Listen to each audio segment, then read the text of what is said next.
Students, national income methods of national income में हम लोगों ने अब तक देखे कि यहाँ पर तीन मेथड हुआ करते हैं। Value added method, income method and expenditure method. Value added method के टॉपिक को हम लोग क्लियर कर चुके हैं और अब टाइम है हमारा इनकम मेथड का। इनकम मेथड का वीडियो मैं लेके आया हूँ आपके लिए आज। इनकम मेथड पूरा एक्सप्लेन करूंगा मैं, वीडियो को एंड तक जरूर आप देखें और कोशिश करें समझने की कि क्या है इनकम मेथड, कैसे इनकम मेथड से हम लोग निकाल सकते हैं नेशनल इनकम। तो नेशनल इनकम निकालने का एक तरीका इनकम मेथड भी हो सकता है, जैसा कि नेम दिख रहा है इनकम मेथड। इनकम मेथड का मीनिंग है जहां पर कि एक नेशन के अंदर, एक कंट्री के अंदर, माने हम इंडिया में रह रहे हैं तो इंडिया की बात कर रहे हैं, इंडिया के मैप के अंदर से हमने जो भी इनकम जनरेट की, प्लस कुछ ऐसे रेजिडेंट भी होते हैं जो इंडिया से आउटसाइडर रहते हैं, उनकी इनकम को भी इसमें हम ऐड करेंगे पूरा नेशनल इनकम निकालने के लिए। ठीक है। इनकम मींस सपोज दैट कि आपने कोई भी सर्विस प्रोवाइड की, उस सर्विस प्रोवाइड के करने के अगेंस्ट में जो भी आपको रेम्यूनरेशन मिला या कंपनसेशन मिला। खैर, इनकम और भी काफी सारे तरीके की होती हैं। इस वीडियो में मैं वही आपसे डिस्कस करूंगा कि इनकम मेथड क्या है और इनकम मेथड लेते समय हमें किस तरीके से फॉर्मूला बनाना है। ठीक है ना, याद नहीं करना है, बनाना है। अगर आपने बनाना सीख लिया तो फिर आपको कोई भी प्रॉब्लम नहीं आएगी, फॉर्मूला बिल्कुल भी रटना ही नहीं पड़ेगा। तो मैं आपको फॉर्मूला बनाना भी बताऊंगा। तो सबसे पहले मैं एक्सप्लेन कर दूं इसका पूरा फंडा कि ये है क्या। तो सबसे पहले नेशनल इनकम। नेशनल इनकम क्या है?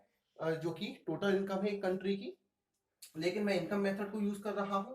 इनकम मेथड जिसके और भी दो नाम हैं, डिस्ट्रीब्यूटेड शेयर मेथड या फैक्टर पेमेंट मेथड। भाई सिंपल सी बात है कि कोई भी एक पर्सन अगर पेमेंट कर रहा है तो वो दूसरे पर्सन की इनकम है।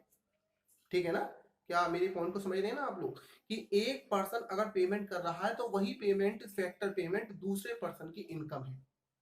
जैसे कि अगर मिस्टर एक्स ने एक लैंड रेंट पर ली, किससे? वाई से ली, तो एक्स के लिए तो एक्सपेंडिचर होगा, लेकिन वाई के लिए वही चीज इनकम होगी। वर्कर्स जॉब करते हैं, कहीं पर भी सर्विस करते हैं, तो उसमें जो उन्होंने सर्विस की तो एम्प्लॉयर के लिए तो एक्सपेंडिचर होगा, वेजेस और सैलरी के फॉर्म में या काइंड्स के फॉर्म में, लेकिन वही वर्कर्स के लिए इनकम होगी। मैंने अगर बैंक में डिपॉजिट किया या किसी पर्सन को मैंने लोन दिया तो वो लोन के बदले मुझे क्या देगा? इंटरेस्ट देगा। तो उसके लिए तो एक्सपेंडिचर होगा, लेकिन मेरे लिए इनकम होगी। काफी एग्जांपल मैंने आपको दिए। जल्दी से इसको कैसे दो लाइन में आप लिख सकते हो? तो इनकम मेथड का मतलब है this is the method, that method which measures national income as the sum total of factor income. और फैक्टर इनकम कौन कौन सी आ रही है? ब्रैकेट में मैंने लिखा हुआ है compensation of employees, rent, interest and profit. इन सबके कॉम्बिनेशन को कहते हैं हम factor income, earned by the normal residents of a country of during an accounting year। ठीक है ना? एक ईयर के अंदर में, एक साल के अंदर में, एक अकाउंटिंग ईयर के अंदर में डिफरेंट पर्संस ने जो भी इनकम जनरेट की उसको हम क्या कहते हैं? नेशनल इनकम कहते हैं। ठीक है। तो यहाँ पर इनकम मेथड को यूज कर रहे हैं। तो जल्दी से देख लेते हैं कि ये इनकम मेथड के जो और भी नाम है वो कौन कौन से हैं। जैसे मैंने आपको बताया था, इसको डिस्ट्रीब्यूटेड शेयर मेथड भी कहते हैं और फैक्टर पेमेंट मेथड भी कहते हैं। तो घबरा मत जाना कि अगर क्वेश्चन में आपसे पूछ लिया जाए कि find out the national income by distributed share profit method या फैक्टर पेमेंट मेथड, तो घबरा मत जाना कि ये नया मेथड कहां से आ गया। ये इसी का दूसरा नाम है इनकम मेथड का। Don't be confused. क्लियर है? अब देखते हैं कि कितने टाइप्स की इनकम्स यहाँ पर होती हैं। पहले मैं एक बार टाइप आपको समझाता हूँ सारे। तो पहला है आपका compensation of employees. Compensation of employees जो है वो 1 2 3 4 टाइप्स मैंने यहाँ पर लिया हुआ है। कौन कौन सा है? पहला है wages and salary in cash. Means कि कोई भी एम्प्लॉय जब कहीं वर्क करता है तो at the end of the month या नेक्स्ट मंथ के बिगिनिंग में उसके बैंक अकाउंट में सैलरी क्रेडिट की जाती है, या हो सकता है कि कैश में अगर देने का, पेमेंट का अगर सिस्टम हो तो कैश में दी जा रही है उसको। तो ये तो हो गया cash, page in salary in the cash, माने रिम्यूनरेशन जो उसने वर्कआउट किया, उस वर्कआउट के करने के अगेंस्ट में जो भी उसने कैश में, कैश के फॉर्म में अमाउंट मिला वो क्या है? Wage in salary in the cash. दूसरा payment in kind. Payment in kind का मीनिंग क्या है? ये तो कैश का सिस्टम हो गया। अब ऐसा होता है कि ये सैलरी के अगेंस्ट में, सैलरी के अलावा कुछ और भी चीजें मिलती हैं, जैसे फ्री एकोमोडेशन, माने रेंट फ्री हाउस दे दिया, बिजली का बिल दे दिया, पानी का बिल दे दिया, पेट्रोल, घर आने ऑफिस आने की कार दे दी, अखबार का एक्सपेंडिचर दे दिया, न्यूज़पेपर का, ठीक है ना, डिश लगवा दी घर पे, ठीक है, बच्चों की एजुकेशन दे रहे हैं, ठीक है, दीपावली में गिफ्ट दे रहे हैं, ठीक है, ये सब कुछ क्या है, ये सब कुछ सैलरी के अगेंस्ट, सैलरी के अलावा है। माने अगर वो एम्प्लॉय नहीं होता तो क्या उसको ये चीज मिलती? नहीं। तो एक तो सैलरी उसको कैश के फॉर्म में मिल रही है, दूसरा इन द काइंड्स, काइंड्स माने कि जो कैश के फॉर्म में तो नहीं मिल रही लेकिन फैसिलिटीज के फॉर्म में मिल रही है, ठीक है ना, अभी मैंने आपको समझा दिया ना, ठीक, हाँ चलिए। अच्छा, नेक्स्ट है employer contribution to social security scheme, social security scheme. अब ये सोशल सिक्योरिटी स्कीम क्या होती है ना कि रिटायर बेनिफिट, कि भाई एक लिमिटेड एज तक वर्कर हमारे यहाँ काम करेगा, एम्प्लॉय हमारे यहाँ काम करेगा, और उसके बाद में जब वो रिटायर होगा तो रिटायरमेंट के टाइम पर उसको पेंशन देना, या employ benefit, sorry, employ provident fund देना, या उसको एक लमसम अमाउंट ग्रेच्युटी के फॉर्म में देना। इसके लिए क्या करता है कि एम्प्लॉयर लगातार उसकी सैलरी में से एक मंथली डिडक्शन करता है, जिसको हम employ contribution to social security scheme कहते हैं, ठीक है ना। कुछ पैसा इसकी सैलरी में से कट कर दिया जाता है, और कुछ पैसा ईपीएफ के फॉर्म में ये एम्प्लॉय भी उसके साथ मिक्स करके देता है। जैसे 1000 रुपीज की सैलरी में से काटा और 1000 रुपीज खुद भी मिला के दे दिया, तो 2000 रुपीज पर मंथ ये करता रहेगा ईपीएफ के फॉर्म में, और रिटायरमेंट के टाइम पर इसको मिलेगा। दूसरा पेंशन ऑन रिटायरमेंट, हालांकि ये भी एसएसएस के अंडर में ही आ रहा है, मैंने अलग से आपको लिख के समझा दिया है कि पेंशन रिटायरमेंट, रिटायरमेंट के बाद में जो उसको पेंशन मिलने वाली है वो भी इसके कंपनसेशन ऑफ एम्प्लॉय में ही काउंट किया जाएगा। Got it. चलिए, नेक्स्ट है आपका ऑपरेटिंग सरप्लस। ऑपरेटिंग सरप्लस क्या होता है? इसमें दो चीजें आती हैं आपकी, एक तो इनकम फ्रॉम प्रॉपर्टी और दूसरा entrepreneurship. Income from property and entrepreneurship. अब इनकम फ्रॉम प्रॉपर्टीज में कहाँ मिलेगा आपको? Rent plus interest plus profit. Rent के साथ साथ आप चाहो तो एक रॉयल्टी भी ले सकते हो, ले क्या सकते हो, लेनी ही पड़ेगी। रॉयल्टी, रेंट, इंटरेस्ट, ठीक है। क्या चीजें हैं? रेंट तो समझते हो ना कि आपने क्या करा कि आपने अपनी बिल्डिंग पर क्या करा, आपने एक बिल्डिंग बनवाई और बिल्डिंग बना करके रेंटेड कर दी, ठीक है ना, तो बदले में क्या मिल रहा है आपको? रेंट मिल रहा है। या आपने हो सकता है कि आपने क्या करा, उस जो आपकी लैंड थी उसमें आपने उसकी खुदाई करवाई, जिसमें कि उसका माइंस निकला, कोल माइन निकला, मिनरल्स माइन निकला, या हो सकता है कि उसमें तेल का कुआं ही निकल आया, तो उसको आपने क्या किया, गवर्नमेंट को दे दिया, तो गवर्नमेंट उसके बदले में आपको क्या देगी? रॉयल्टी। माने जमीन के ऊपर कोई भी चीज कंस्ट्रक्शन करोगे तो बदले में मिलेगा रेंट, और जमीन के नीचे कुछ भी अगर बनाओगे तो वो हो गया आपका रॉयल्टी। जमीन से ऊपर मिलने वाला पैसा रेंट, और नीचे मिलने वाला रॉयल्टी। इंटरेस्ट, इंटरेस्ट क्या होता है कि आपने, माने किसी पर्सन ने क्या कर दिया कि रेंटेड अपने अमाउंट को एज ए लोन बैंक में दे दिया, या किसी पर्सन को दे दिया, तो बदले में उसको क्या मिलेगा? इंटरेस्ट मिलेगा, उसको भी इसमें ले लेंगे। प्लस प्रॉफिट, प्रॉफिट क्या होता है? प्रॉफिट माने इंटरप्रेन्योरशिप जो की गई उसके बदले में मिलने वाला रिवॉर्ड, और ये हमेशा नेट फॉर्म में दिया जाता है। ये हमेशा कैसा दिया जाता है? नेट फॉर्म में। अगर ये नेट फॉर्म में मिल गया, net profit before tax, net profit before tax अगर मिल जाता है, सो फार सो गुड, ठीक है। और अगर नहीं मिलता है तो उसमें सबसे पहले क्या होगा, इसमें सबसे पहले कॉर्पोरेट डिविडेंड प्रॉफिट टैक्स दिया जाएगा नंबर 1 पर। नंबर 2 पर अनडिस्ट्रीब्यूटेड प्रॉफिट, जिसको हम रिटेन्ड अर्निंग भी कहते हैं। रिटेन्ड अर्निंग माने वो अमाउंट जो प्रॉफिट में से मैंने रोक लिया है फ्यूचर के लिए, ठीक है, अनडिस्ट्रीब्यूट जिसको मैं डिस्ट्रीब्यूट नहीं किया है। और नंबर 3 पर दिया जाने वाला डिविडेंड।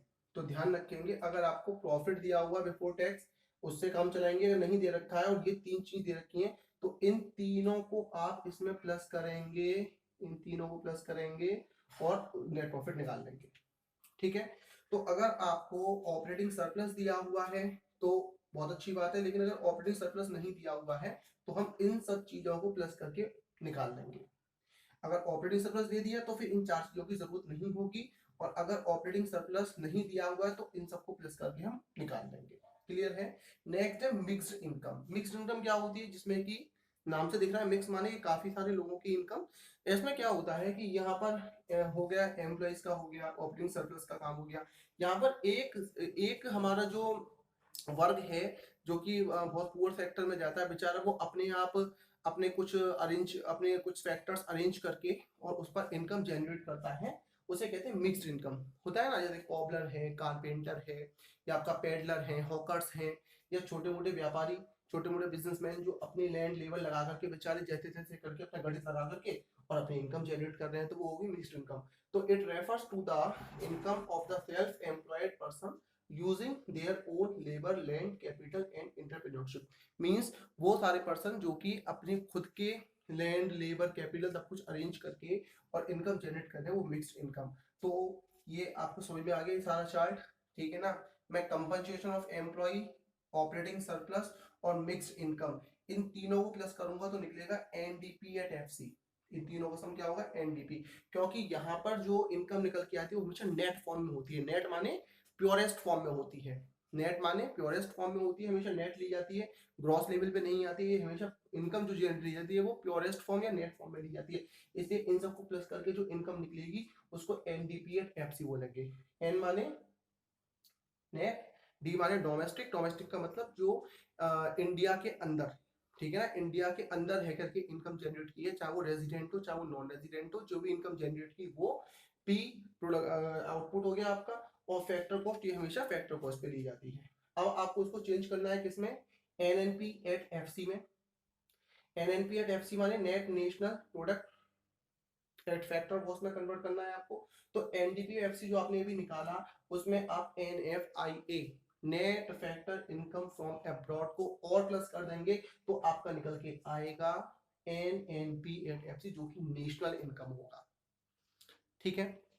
तो एनएफआईए जिसको अगर दे रखा होगा तो अच्छी बात है, नहीं दे रखा हो तो इसके फॉर्मूला मैंने आपको और बताया था, याद है ना आपको, भूल गए या फिर। FIFA factor income from abroad minus FITA factor income to abroad, माने वो इनकम जो मेरे देश के पर्सन बाहर जाकर के कमा के लेके आए किसी दूसरे कंट्री में जाकर के, और वो पर्सन जो कि मेरे कंट्री में दूसरे देश के ही लेकिन मेरी कंट्री में आकर के उन्होंने इनकम कमा के यहाँ से ले गए, तो दोनों का जो डिफरेंस होगा वो नेफिया होगा, ठीक है ना। एक चीज मैंने और बताई है यहाँ पर, यूनिलेटरल पेमेंट। ये यूनिलेटरल पेमेंट को इसमें काउंट नहीं करते हैं। यूनिलेटरल पेमेंट वो पेमेंट होते हैं जो बिना किसी जो कि विदाउट अर्न होते हैं, जो अर्न नहीं किए जाते हैं, ठीक है ना। ये तो सारे अर्न किए जाते हैं, मैंने मेहनत की जाती है तब ये पैसा मिलता है। एक होता है बिना मेहनत किए पैसा मिल जाना, जैसे स्कॉलरशिप है, ओल्ड एज पेंशन है, इसको हम इनकम में काउंट नहीं करेंगे, ठीक है। तो उम्मीद है ये इनकम मेथड आपको क्लियर आया हुआ होगा। एक मैं अभी आपको फॉर्मूला बना करके इसको और समझाने वाला हूं, तब तक इसको आप जल्दी से नोट कर लीजिए। हाँ, तो आप लोगों ने नोट कर लिया।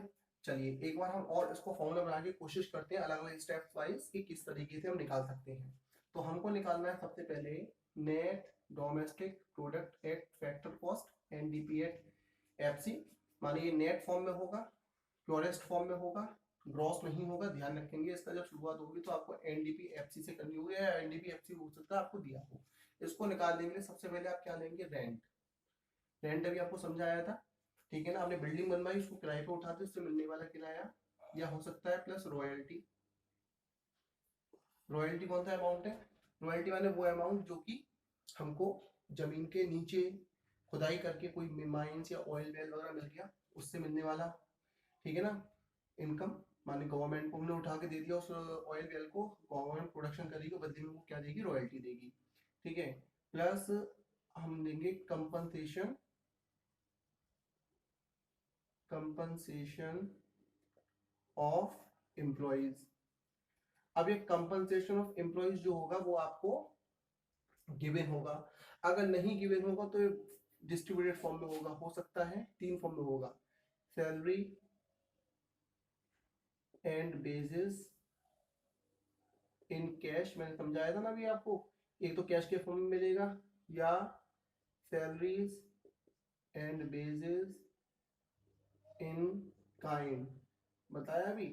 फ्री एकोमोडेशन दे दिया, टेलीफोन बिल दे दिया, कार का बिल दे दिया, सिनेमा हॉल के टिकट दे दिए, वाटर सप्लाई फ्री दे दी, ठीक है ना। मतलब फ्री में मिलने वाला एयरपोर्ट से जो कुछ भी मिल रहा है कैश के बदले, ये तो वो है जो कि महीने के एंड में या महीने के स्टार्टिंग में कैश के फॉर्म में मिलेगा, जो कि बैंक अकाउंट में पैसा मिलता है।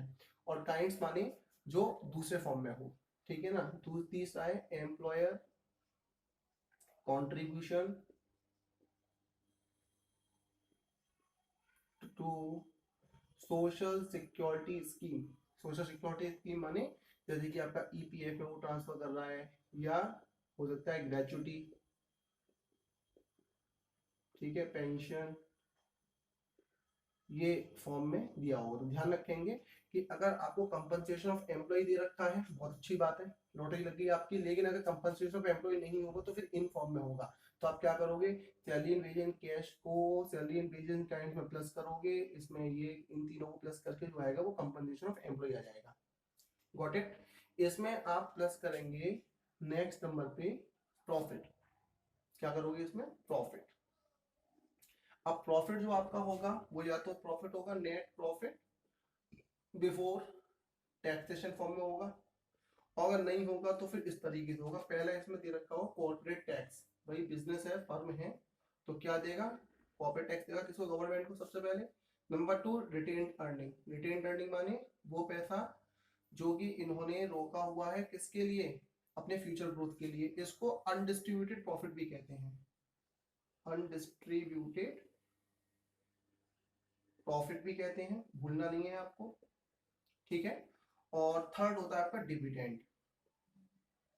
तो अगर आपको नेट प्रॉफिट दे दिया बहुत अच्छी बात है, नहीं दिया हुआ तो कॉर्पोरेट टैक्स, रिटेन अर्निंग और डिविडेंड इन सबको प्लस कर लोगे तो नेट प्रॉफिट निकल के आ जाएगा। इसमें आप प्लस करोगे इंटरेस्ट। इंटरेस्ट अभी समझाया था आपको। इंटरेस्ट मींस वो पैसा जो आपने किसी दूसरे पर्सन को लेंट आउट किया, माने किसी डिफरेंट पर्सन को दिया और उसके बदले में हमको मिला इंटरेस्ट। इसमें एक चीज और ले लेंगे, मिक्स्ड इनकम, ठीक है।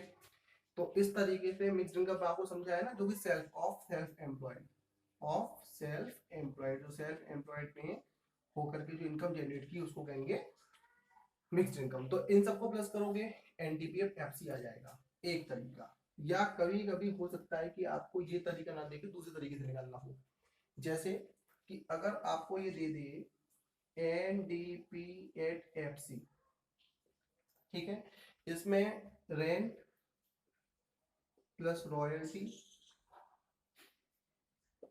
प्लस इंटरेस्ट प्लस प्रॉफिट, इन सबके कॉम्बिनेशन को क्या कहते हैं, जल्दी से बता दो, मैंने समझाया था आपको। इसको कहते हैं ऑपरेटिंग सरप्लस। याद आ गया, ऑपरेटिंग सरप्लस, ठीक है। ये ऑपरेटिंग सरप्लस है, या तो आपको ऑपरेटिंग सरप्लस दे रखा होगा, अगर ऑपरेटिंग सरप्लस दे रखा है तो इनसे आपको कोई लेना देना नहीं है।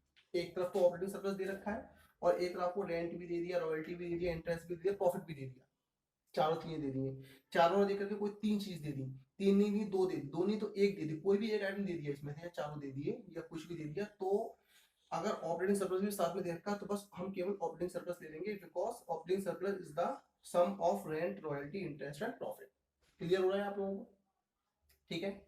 इस ऑपरेटिंग सरप्लस में आप लोग प्लस कर लेंगे कंपनसेशन ऑफ एम्प्लॉइज, अभी समझाया था, कंपनसेशन ऑफ एम्प्लॉइज, जो कि या तो अगर दे रखा होगा अच्छी बात, नहीं दे रखा होगा तो भाई किस तरीके से दे रखा होगा, salary and wages in cash, salary and wages in kind और employer contribution to social security scheme, इन तीनों को प्लस कर लोगे तो भी ये आपका कंपनसेशन एम्प्लॉय आएगा, ठीक है ना। इस ऑपरेटिंग सरप्लस में आपने कंपनसेशन ऑफ एम्प्लॉयज को प्लस कर लिया, रेंट ये हो गया, रॉयल्टी ये हो गया, इंटरेस्ट आ गया, प्रॉफिट आ गया, कंपनसेशन एम्प्लॉय आ गया, प्लस आ गया आपका मिक्स्ड इनकम।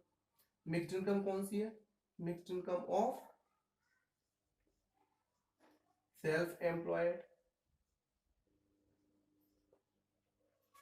ठीक है। ये सब प्लस कर लोगे तो भी आपका एनडीपीएफ एफसी निकल के आ जाएगा। क्लियर हो रहा है।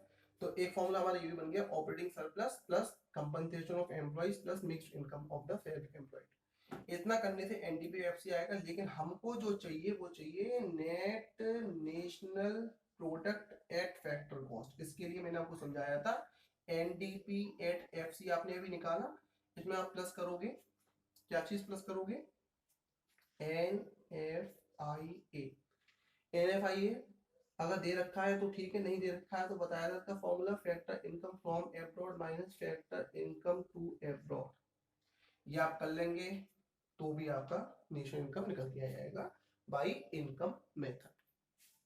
ठीक है, वीडियो अच्छा लगा होगा आप लोगों को, जल्दी से वीडियो को लाइक कर दीजिए, चैनल को सब्सक्राइब कर दीजिए, दोस्तों के साथ शेयर कर दीजिए और प्रेस द बेल आइकन, जिससे कि मेरे और भी लेटेस्ट वीडियोस आपको मिलते रहें।